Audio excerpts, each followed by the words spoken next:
The 9,890th meeting of the Security Council is called to order. The provisional agenda for this meeting is Peace Consolidation in West Africa. The agenda is adopted. The Russian Federation attributes significant attention to cooperation with the countries of West Africa. Over the past, the recent period in the region has been very intensive in terms of the development of national political processes. In a number of states, there has been an escalation of internal conflict with risks of escalating violence.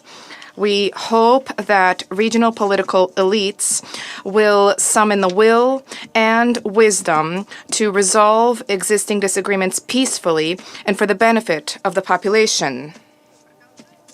The new architecture for regional cooperation continues to be established. The members of the Alliance of Sahel states have taken a decision to withdraw from ECOWAS, and the Security Council has a responsibility to respect that choice. The reasons which prompted Mali, Niger, and Burkina Faso to take that step lie on the surface. This is a staunch desire to step up their own sovereignty, their focus on jointly resolving security issues, as well as to provide for the interests of their citizens.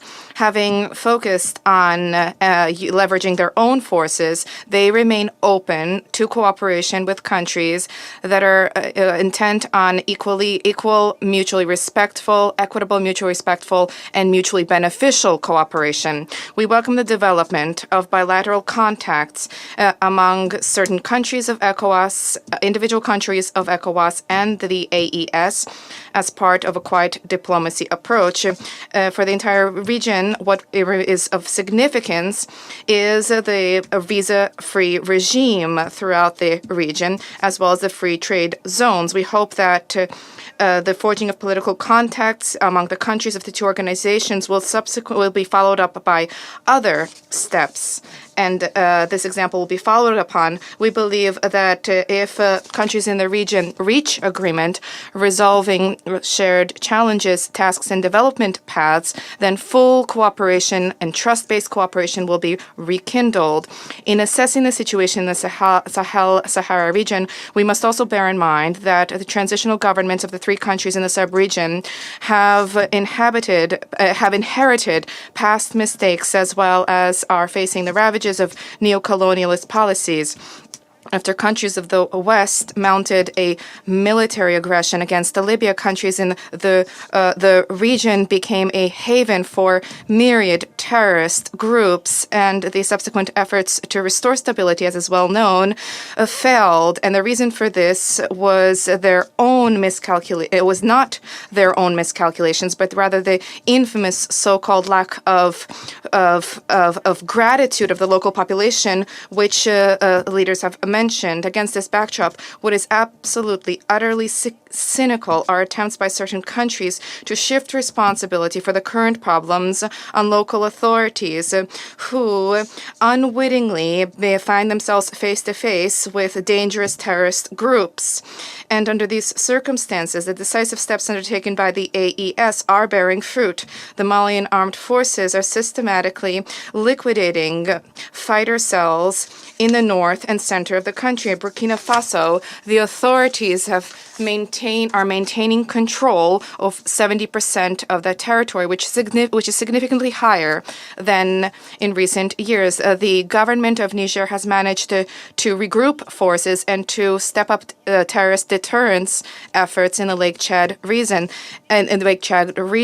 Joint military operations are gaining momentum, including in the Gao region, and united air forces are successfully being applied. At the same time, the Support Group for Islam and the Muslims, the JNIM movement, and ISIL in the Greater Sahara, which are increasingly intertwining with separatist groups, including the Azawad Liberation Front, continue to mount frequent attacks, both targeting military personnel and peaceful civilians. One of the most horrific and devastating attacks recently was a terrorist attack targeting the mosque in Fonbita in the southwest of Niger on 21 March during the holy month of Ramadan. At Russia's initiative, a council press statement was adopted on this tragic incident, and this constitutes a demonstration of international solidarity with the people and government of Niger. However, over the long term, the countries in the region deserve far greater international support. The success of the AEC will ultimately benefit states in the Guinea Basin, in the Gulf of Guinea, as well as the Lake Chad Basin, and they are already experiencing the consequences and fallout from terrorist attacks, including large refugee flows. Against this backdrop, what appears immoral are attempts by Western colleagues to mount a disinformation campaign which is geared towards downplaying the efforts undertaken by transitional authorities in counterterrorism. There's a need to directly talk about the unacceptability of financing or delivering assistance to terrorists by third countries, for example, Ukraine. Let us further note that as a result of the investigations carried out in Washington about the activities of the U.S. aid, shocking details have come to light showing that the stated structure for delivery of official development assistance to Mali, amounting to approximately $14 million was transferred to separatists in violation of the country's sovereignty. There have been dubious actions undertaken vis-a-vis states of the AES, and unfortunately, UN structures are also involved, as became common as surfaced. UN representatives in Burkina Faso used in defining the JNIM the non-state armed group, and this group was listed on the sanctions list of the United Nations, and they were defined as a non-state armed group. At the same time, with respect to the legal Burkina the legal landscape, voluntary units were labeled rebels, and this is a deliberately inaccurate assessment which can be categorized as disinformation in an attempt to legitimize terrorist atrocities, and it needs to be condemned. We trust that the UN Secretariat will draw the necessary conclusions from the situation, which imperils the authority of the United Nations and effectiveness of its engagement with countries countering terrorism. There's a need to use verified sources, first and foremost from the countries in the region themselves, and not information from NGOs which are financed by Western countries in conducting threat assessments. Let us also bear in mind that only Africans themselves can decide what is beneficial and what is not in terms of counterterrorism vis-a-vis political and economic solutions. They are guided by the opinion of their populace and the needs of their people. Insofar as they bear direct accountability, they are directly accountable to them. Russia will continue to constructively contribute to collective efforts to achieve stability in the Sahel, Sahara, and West Africa as a whole, and to continue to deliver support to states in the sub-region bilaterally. We will continue to support countries in the region's efforts to enhance the military capabilities of national armed forces, training military and law enforcement personnel. We intend to expand volumes of humanitarian assistance that is delivered to countries in the Sahel, Sahara region. Thank you for your attention. I thank the representative of the Russian Federation. I'd like to make 5 points today. First, as your report makes clear, there's an urgent need for improved regional security cooperation amidst a volatile environment. We recognize UNOWAS can play a key role to expand and elevate regional diplomatic solutions to achieve regional peace and security cooperation. We appreciate the SRSG's engagements across the region, including with UNOCA's leadership on cross-border political and security issues. Second, the United States condemns in the strongest terms the March 21 attack by the Islamic State in the Greater Sahara in Kouroukourou, Niger, which killed at least 44 civilians. This attack is a concerning example of the expanding terrorist threat posed by ISIS and al-Qaeda affiliated groups in the region. further contributing to displacement and regional insecurity. Governments are struggling to retain and reclaim control over territory and are witnessing record levels of violence against both military and civilian populations. The spillover from this escalation of attacks is increasingly being felt in coastal West Africa, and the United States believes it's vital to increase engagement with regional partners to curtail extremist groups' expansion. In the Lake Chad region, the United States condemns the violence and disregard for human life perpetrated by Boko Haram and other terrorist groups. We condemn the March 24 attack that claimed the lives of 12 Cameroonian soldiers. While the region continues to coordinate its counterterrorism efforts, it is clear these terrorist groups remain a threat. The United States will continue to work with regional partners to counter these threats. Member States' efforts to counter terrorism must expand beyond security-centered approaches and include comprehensive efforts to prevent and deter emerging terrorist threats. Also, member states must respect human rights and the rule of law in responding to terrorist threats. Experience has shown this isn't just the right thing to do. It also stems terrorist recruitment and impedes accelerating cycles of violence. Third, we support UNOWAS's role in facilitating continued dialogue between the Alliance of Sahel States, or AES, and ECOWAS on vital economic and political relations, in addition to regional security cooperation following the AES's withdrawal from ECOWAS. The implications of this exit will have economic and security consequences not just for AES and ECOWAS member states, but for all of Africa. Fourth, we cannot discuss peace and security in the Sahel and West Africa without mentioning the crisis unfolding in Sudan, which is also affecting the UNOWAS area of responsibility. We call on the belligerents to end the violence now. And finally, Mr. President, we are concerned about the rapid escalation of the armed and political conflict between South Sudan's leaders. By all accounts, the country is on the brink of civil war again. Another civil war in South Sudan would not only imperil the lives and livelihoods of South Sudanese, it would also have potentially catastrophic outcomes for the region. Je vous remercie. States, and I will now deliver a statement in my capacity as a representative of France. Thank you. First and foremost, I thank the Special Representative for your briefing as well as for the efforts undertaken by your office. I wish to thank Madam Abiola Akintoye for your commitment to the protection and promotion of the rights of girls and women throughout the world and in West Africa in particular. France has been closely following the situation in West Africa and the Sahel.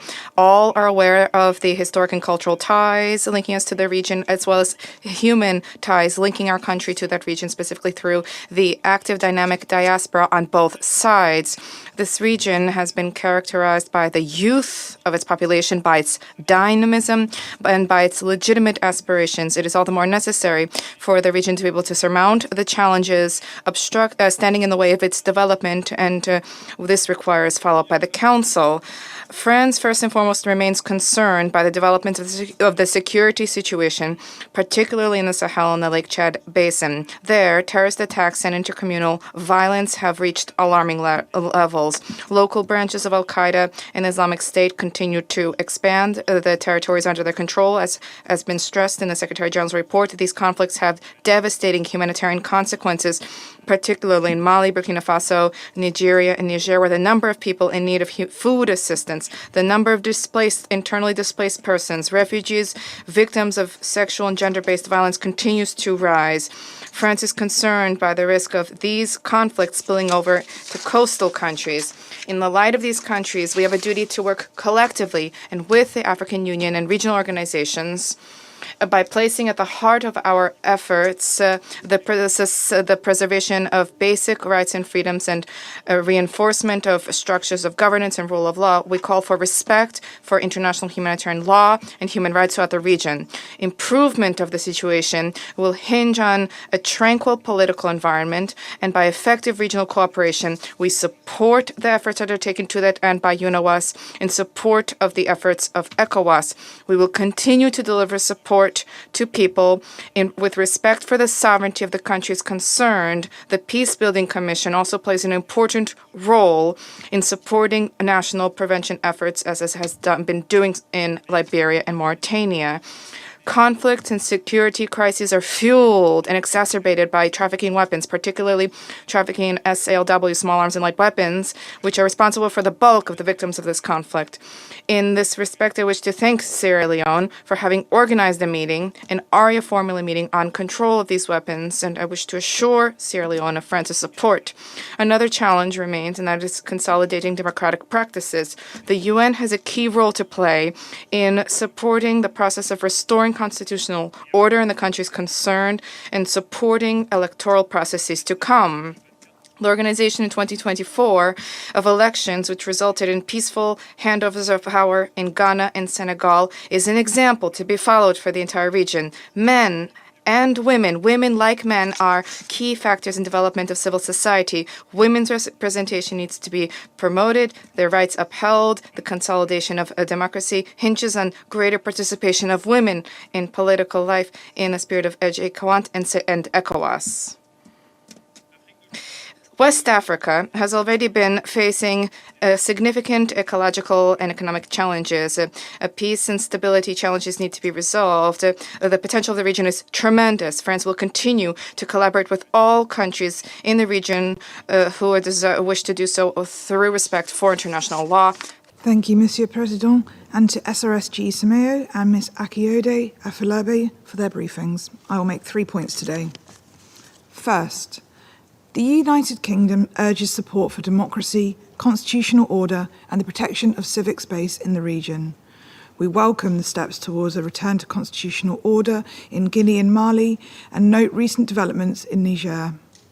We urge the authorities to maintain progress in their transitions and call on them to lift restrictions on political parties, civil society, media institutions, and on peaceful public demonstrations. We note the upcoming presidential elections in Côte d'Ivoire and Guinea-Bissau this year and call on governments to ensure these are inclusive and align with their constitutions. Second, the United Kingdom is concerned by the security situation in the Sahel, including terrorist groups controlling territory and wreaking havoc on local populations. We reiterate our condemnation of terrorist attacks across the region, including in Niger on the 21st of March, and express our condolences with the families of the victims. We encourage UNOWAS to continue its critical role in supporting inclusive dialogue processes which respond to and address root causes of violence to prevent further breaches of international humanitarian law. Regionally led security cooperation remains vital, and the UK welcomes efforts such as the ECOWAS Standby Force, which will enable member states deploy to counter shared threats. We also encourage careful consideration of security partners in the region to avoid worsening the threat posed. Third, the United Kingdom is concerned about the worsening humanitarian situation in the region. Since 2019, the UK has provided life-saving assistance to over 16 million people in the Sahel. We encourage all parties to ensure rapid and unimpeded access for humanitarian assistance and protect the safety of humanitarian convoys. To conclude, Monsieur President, the significant challenges in the region is facing, including challenges which transcend national borders. It is imperative, therefore, that there is cooperation, coordination, and communication between the states and peoples of the region with the international community. The United Kingdom welcomes the efforts made to bridge these differences of the Alliance of the Sahel States and ECOWAS. The United Kingdom also expresses its thanks to UNOWAS for its work in aiding African states to promote freedom, security, and prosperity. Thank you. I thank the representative of the United Kingdom. I now give the floor to the representative of China, and I welcome him to the Council. President, I thank Special Representative Simao for his briefing. I also listened attentively to the statement by Ms. Abiola. At present, the political situation in West Africa and the Sahel remains largely stable, and the economy is recovering on an upward trajectory. However, multiple challenges such as terrorism, humanitarian crisis, and climate change persist. The international community should continue to provide constructive support to help countries in the region to consolidate the hard-won positive momentum. In connection with the SG's report, let me make the following 3 points. First, advancing the political process through inclusive dialogue. During the reporting period, countries like Mali, Ghana, Senegal, and Cote d'Ivoire actively prepared for or held elections at various levels, and Burkina Faso and Sierra Leone pressed ahead with inclusive dialogues. Nigeria and Gambia were among the countries making progress in constitutional reform and the fight against impunity. ECOWAS was actively engaged in mediation to push for dialogue and reconciliation and preserve the gains in regional integration and promote political stability. These are all positive progress that needs to be welcomed and recognized. Today, countries undergoing transitions politically in the region are also actively exploring effective models of governance. The international community should respect the will of the countries concerned, support them in pursuing the path of development suited to the national contexts, and refrain from undue interference or imposition of pressure. Second, maintaining security and stability through regional cooperation. West Africa and the Sahel continues to suffer greatly from the scourge of terrorism. Revitalizing counterterrorism cooperation is of great significance for maintaining stability in the region. China welcomes the efforts to restart security cooperation under the ACRA initiative and the launch of joint cross-border patrols by Senegal and Mali, and supports ECOWAS in playing a leading role in combating terrorism in the region. West Africa and Sahel is at the forefront of counterterrorism efforts. Hence, greater international support is needed to help countries concerned combat terrorism and address its root causes. Here, it is important to stress that counterterrorism efforts should steer clear of double standards and self-serving political agenda.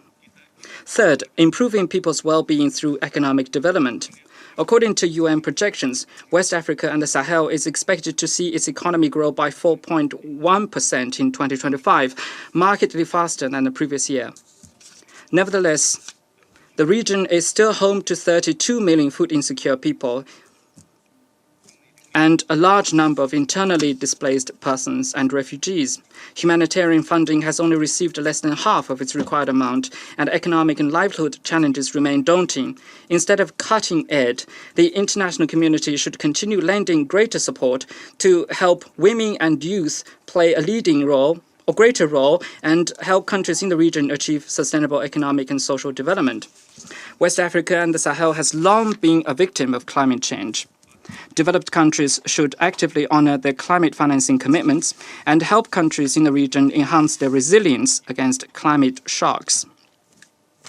President, this year, as we mark the 25th anniversary of the Forum on China-Africa Cooperation, we're also kicking off the implementation of the outcomes of the Beijing Summit.